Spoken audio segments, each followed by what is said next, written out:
Welcome back, guys. Welcome back. It's your boy DELRAY, Richardson, platinum artist, platinum songwriter, Straight Game TV. I thank you for tuning in. I appreciate your time. Do me a favor, click on the thumbs up button. Also, subscribe to the channel if you have not already. And like I always say, if you want to be one of the first people notified when I drop some of this straight game, please do me a favor and click on what appears to be that little bell notification right below this video. I'm going to get right into it. Ladies and gentlemen, Keefe D's lawyer is basically saying that if Keefe D does not take the stand, he has a better chance of being found not guilty, if you will, from that perspective. I don't buy into that. I don't know how many people actually subscribe to that theory, but I really don't. Basically, it's saying, if he doesn't take the stand, they're kind of relying on the same thing in the situation dealing with Donald Trump as of recently, in which he was found guilty of 34 counts of falsifying business records and fraud, if you will, by not taking a stand, I think, in his own defense, if you will. So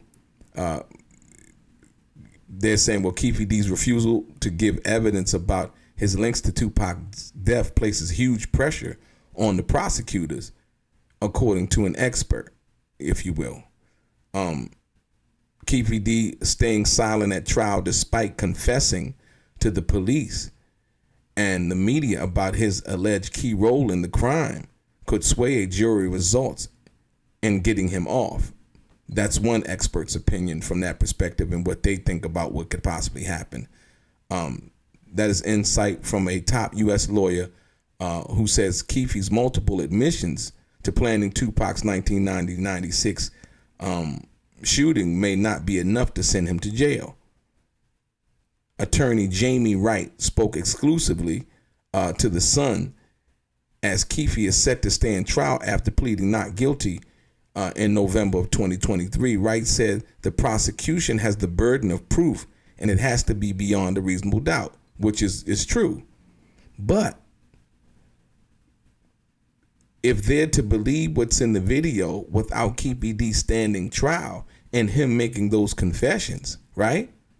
And they're arguing, well, that's not true, he made it up, and he's not going to speak for himself. I don't think any reasonable jury in their right mind would take that as a sign of him not being guilty. I think his silence at that particular point would prove more towards his guilt than it would away from him being guilty, if you will, right? And so they're basically saying, the right to remain silent. Now, if that were to be the case, the right to remain silent would have been once he got the proffer agreement, never talking to Art of Dialogue, never talking to Vlad, never talking on documentaries, never doing any kind of talking from that perspective. I think he should have remained silent then. I don't think that would help him now. I would think that Keefe D would need to take the stand and explain his position or his new position now, as like I said with the video I did yesterday and showing where he basically told the Las Vegas Metropolitan Police Department that he hid the gun in the interview that he did with the police in, was it 1997, if you will. No, I'm sorry, in 2009, if you will, right? And this was after he was given the deal in 2008 with Greg Kading them. So I don't really understand how that's going to work. And there's so many statements of him admitting and swearing under oath that he's telling the truth. Even in some of the interviews he did with the Art of Dialogue and Vlad, basically saying, hey, you know what, get my book, it's nothing but the truth, and so on and so forth, right? So now they're basically saying, here's an expert attorney, basically saying that Keefe D has a better chance, or could have a chance, right? Attorney Jamie Wright could have a chance of beating his case if he remains silent, right? He's basically saying if there's any kind of doubt, then at that point, a jury can say it is not guilty or maybe even hung. See, this is the same analogy that they use for the Donald Trump situation.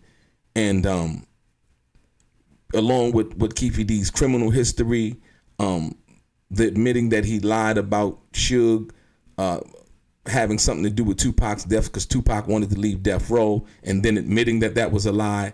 Like I said, it would be only to his, like I said, because he had to tell that to Greg Kading because he told it to the FBI in 1997. He did an interview with the FBI telling them that he believed that Suge might have had Tupac killed because Tupac wanted to leave death row. But then he had to quickly, once he was going up against Greg Kading for that proffer deal, he had to quickly admit that that was a lie and that what he was saying now was the truth, right?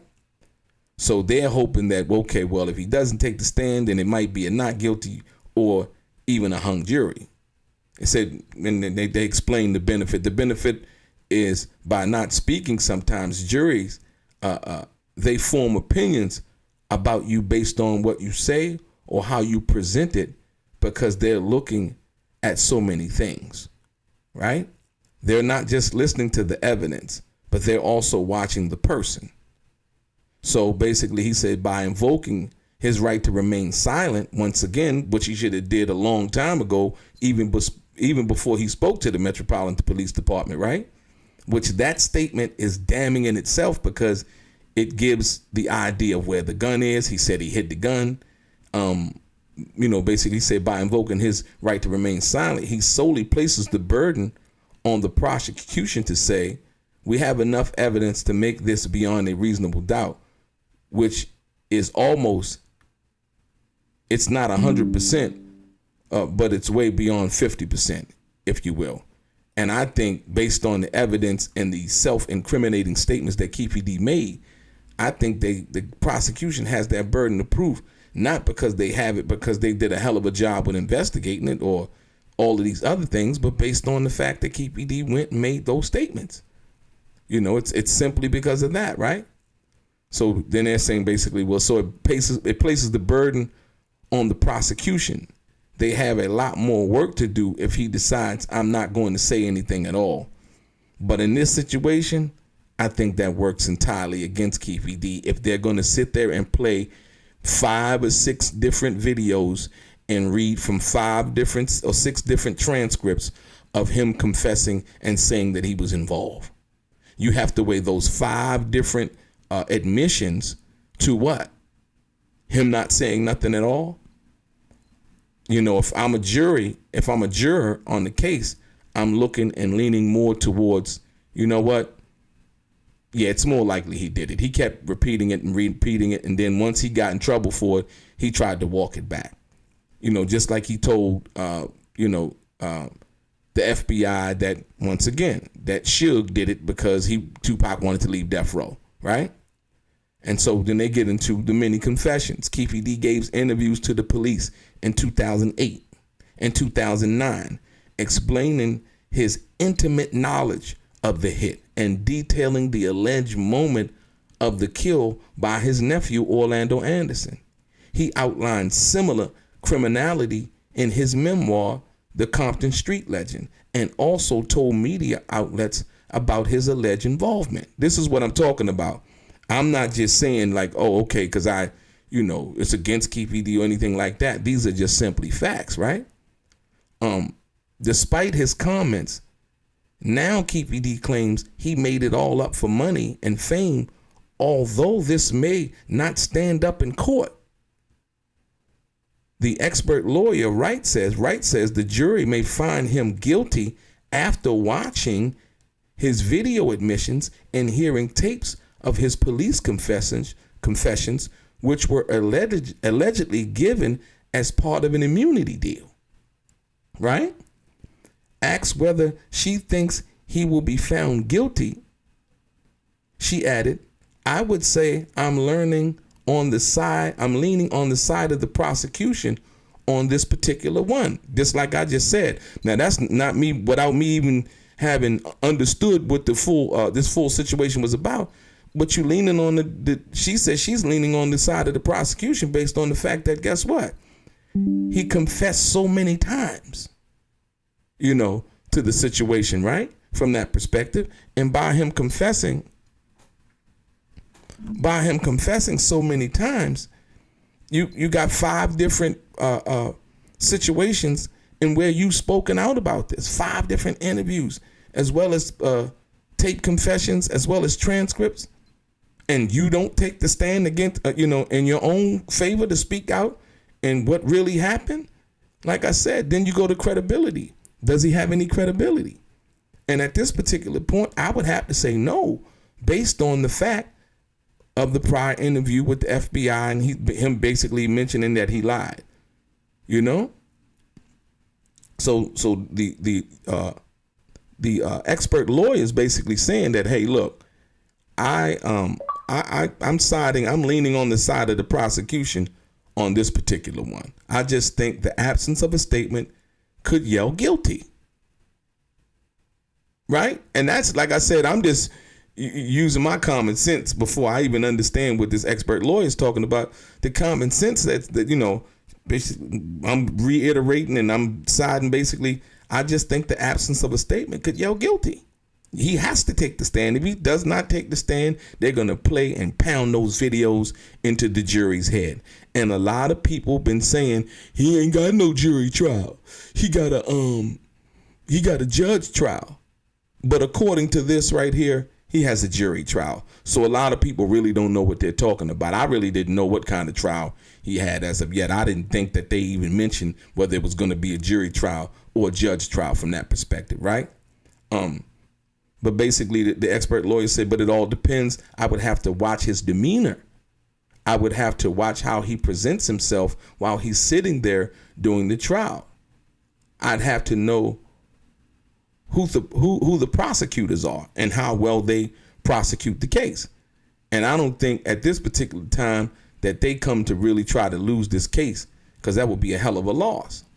The lawyer goes on to say, basically, are they star prosecutors at that office, at the prosecution's office?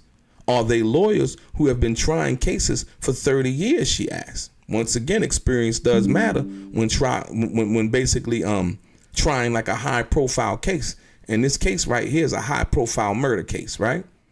And basically she said, just because you're a prosecutor doesn't mean that you're a good trial lawyer. True. Wright makes it clear that multiple confessions are often still not enough in criminal trials to convict someone. When jurors are brought into a courtroom, they're given instructions at the beginning of the trial. And then once they go to deliberate, they're given a whole other set of instructions, which is you can't consider any outside evidence, she said.